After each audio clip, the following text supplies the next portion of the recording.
Mimi the label is a ladies' fashion label with the product being produced in Bendigo, and at this stage to have solely an online presence. And I've always been very interested in fashion, but having worked in furniture fashion for 35 years, and now that I had time on my hands since Jimmy Possum closed, then I decided to open a fashion label which we would employ sewers and produce here. I decided I wanted to do a clothing label because I have always been so interested in fashion, and I was also a sewer, and so many years ago I earned my living producing children's clothing. I had my own label then and used to do sewing, and I also employed sewers, so I decided that yeah, it would be fun, and it's small, intended to be a small business, and it's very inexpensive to set up a business when you're buying sewing equipment as opposed to woodworking or upholstery machinery. It's a very inexpensive business to set up. I've decided that I want to actually produce clothing, so I want to sew it, so I want to design it and have it sewn, and I also intend to be doing some sewing, which I am currently doing. And rather than produce the product in China, which is the obvious, or India, where we've travelled to a lot with our previous business, that I decided that I would produce it here in Bendigo. I've collected exquisite fabrics for many years in India, Pakistan, Indonesia, and in Italy, and so I want to use spectacular fabric, and much of it is going to be one-off, so that's not the kind of production that you would actually do in an Asian country.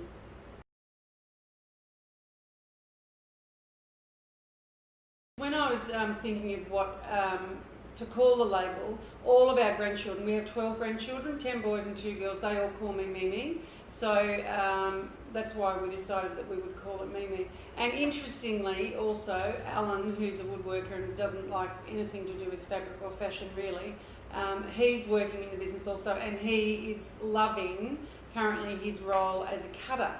So Alan's gone from woodwork to exquisite fabrics, and he's really thoroughly enjoying that. The Mimi wearer is somebody who likes, of course the first thing is that it's quality pieces, because I only use very good fabrics. It's not intended to be expensive, but it is intended to be statement pieces. So, you know, if I'm going to be making things, then they are going to be dramatic and they are going to make a statement. So I guess it's for people who are really interested in what they wear and want to be quite bold in what they wear. They're also intended to be very comfortable. And I initially started with thinking that I would have it for people my age, which is in my 60s, but as all our daughters love wearing the clothes that I make for them too, and they're in their 20s, 30s and 40s, then I'm not putting an age limit on it at all. And it's more for people who like a particular look. So I tend to like oversized statement pieces, and yeah, a pretty high level of drama. So I spot lots of potential Mimi people out and about. I'm going to be trying to present the imagery of the models in a different way. Number one being all the models will smile. You know, I really am not keen on the current trend, which has been for some years, of stick-thin models who look gaunt, in my opinion, and very unhappy. I just don't think that that presents clothing very well. So our models will have smiles, and we will try to impart a happiness that, you know, hopefully wearing the clothes also imparts as well. So yeah, we want a completely different look. So the models will cross like diversity within the community, which is younger, older models, Caucasian, Asian, dark-skinned, you know, all different and diverse models, but all smiling. So, you know, I'm on the hunt, and I've currently got 3 models, and also that helps because it presents your clothing on different people, which is just how the community is. So everybody purchasing Mimi will certainly not be stick thin and 6'2", so all shapes and sizes and colours, but we do hope for a happiness within the imagery that Mimi puts out. When I decided that I wanted to do a fashion label, I'm a very enthusiastic, active shopper, and so I've always done a lot of shopping. I have been involved in market research in our previous business. I'm pretty attuned with who this product is intended for. I look very well in bricks and mortar stores, and I also do a lot of research online, which is so much easier these days than it was when I've set up businesses previously, where there was a lot of footwork in those days. But yeah, and I'm pretty convinced that there is no brand like Mimi currently that I've been able to find anywhere in the world. The reception on social media thus far is really good, but so far it's really just tastes of what is happening, because we've just started producing sample collection, and that's getting well on the way. So the label is actually being launched in May, early May, and so the website, there's a lot of things happening behind the scenes at the moment. So the website's currently being developed. You know, I have got cards, swing tags, all of the labelling, all of that being undertaken at the moment. So there's a lot of things which will all come together, I'm hoping, in late April, and by then we'll have a well-established collection of samples ready and product to sell as well. So we do quite a bit of trying on people as well, because you can use particular static models, but there's nothing quite like trying it on people. So, you know, I've got a collection of people who are different sizes, so they come and try on, and we see where we need to adjust things. So sometimes there's several incarnations of a particular design. Yeah, so we get it all right. Much of the product is in one size, some is in 2 and some is in 3. So because it's perhaps less structured than some, so in a way the less structure makes it very comfortable as well.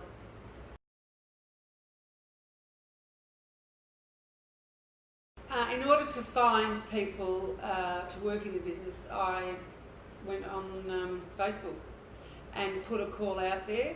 It's actually quite unusual now to find somebody who is a garment sewer, because sewing, as with a lot of other crafts and skills, is a diminishing skill, trade and craft. And so where you have sewing that's in a factory, that's not an appropriate training, because those folk who work in there are skilled in one area. You know, they might do zips, they might do seams, they might do hems, they might do collars. But I needed somebody who was a garment sewer, who knew how to construct a garment. And so I have 2 people currently who are sewing with us, and they're both part-time. That's their choice, to be part-time. So it actually suits also a niche in the market. So it would, traditionally people who are garment sewers are women, but I have a male and a female. So, you know, and we're quite flexible, so the hours of the business really work around the sewers and when they can do that work.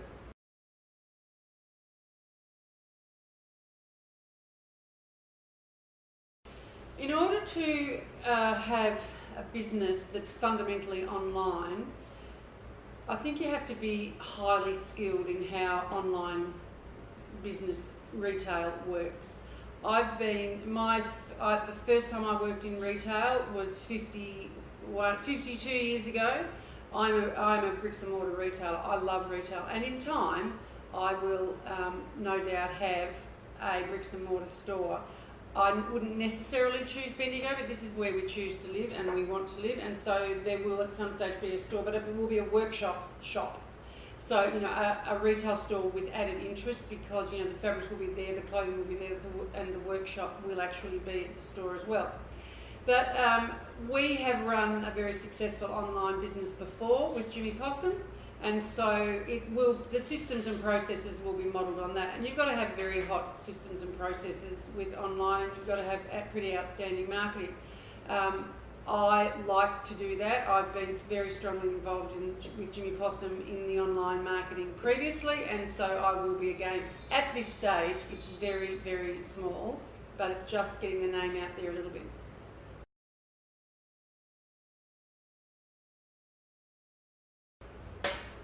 It's very different with social media, with your advertising and marketing, because it's not like in the old days where if you put an ad in or an ad up, you got an instant response and you knew what was happening.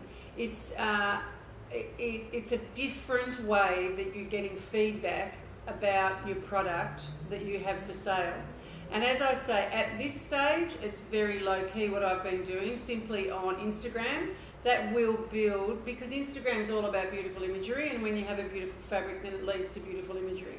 But once that we are in full swing, then we will go to Facebook, and I will use advertising within Facebook and Instagram. But also, I will use traditional magazine and newspaper advertising as well. Because there are still people, and particularly a lot of older women, or older people perhaps, still, certainly, I know lots of my friends do not rely on social media for sourcing product or for their advertising at all.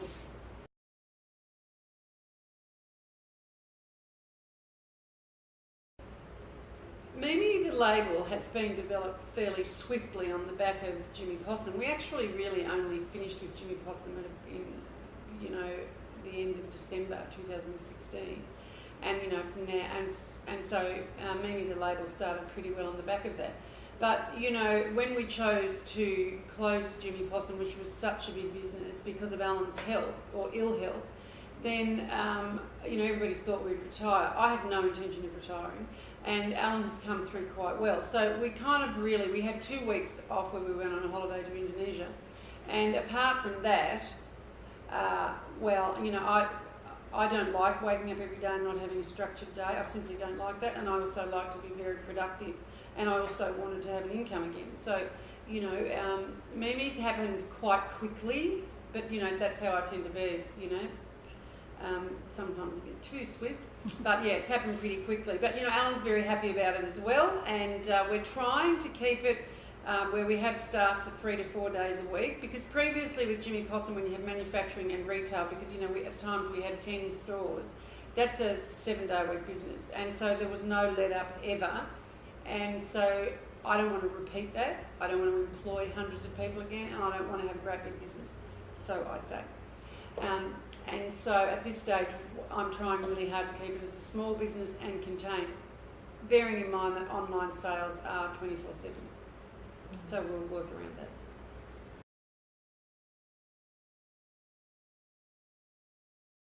When I'm chatting with people and saying that I want to keep a small business, and they kind of scoff at that a bit, because I tend to go boom, with ideas, and everything becomes bigger than Texas. Everything I seem to start just because I just have very big ideas and develop them.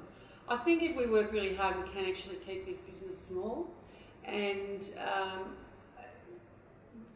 we've given a big hammering to Australian manufacture with all of our furniture, which is great because there's so little of it now, and we're extremely proud of that. And I'm really happy to keep it. So as long as a business stays small, there is no point. You can't actually go overseas to be manufacturing, because you've got to manufacture in such volume. So our volume, we will just try to keep our volume small and purposely, intentionally keep the business small. So we'll see how we go with that.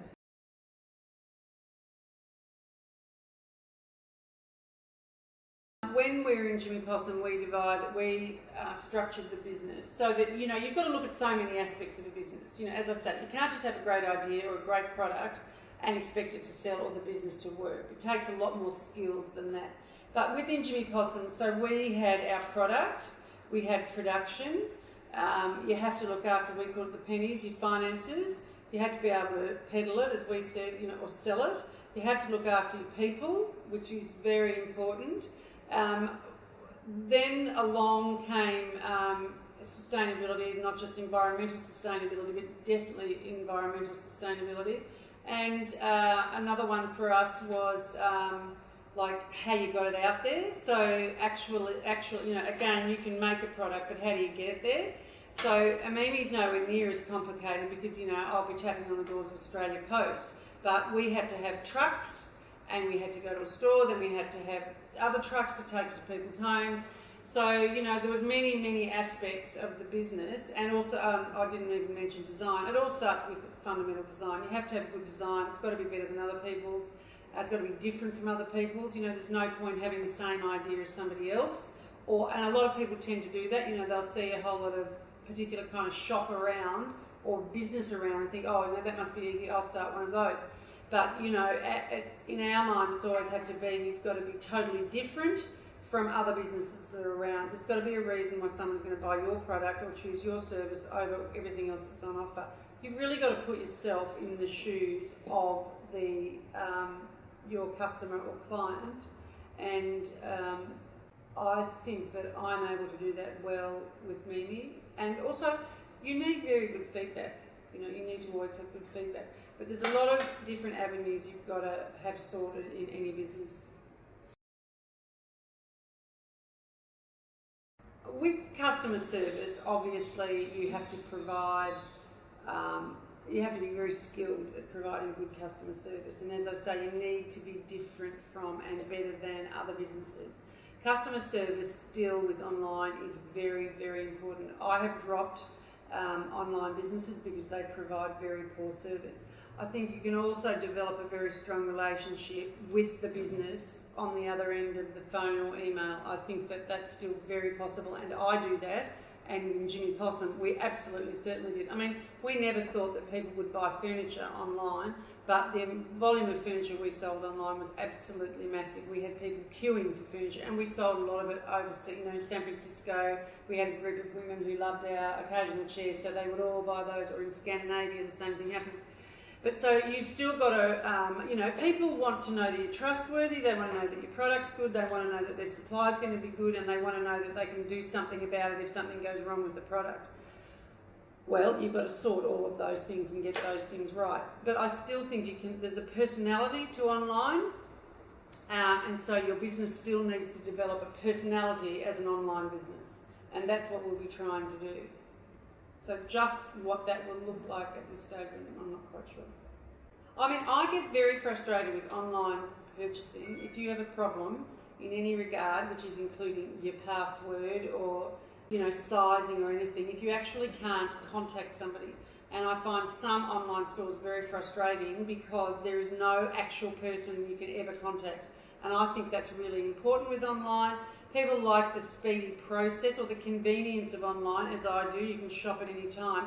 But when things don't go quite right, or if you're wanting to know a much more detailed question, then it's very good to know that there is actually somebody at the end that you can have a discussion with. So that's what we will be setting up.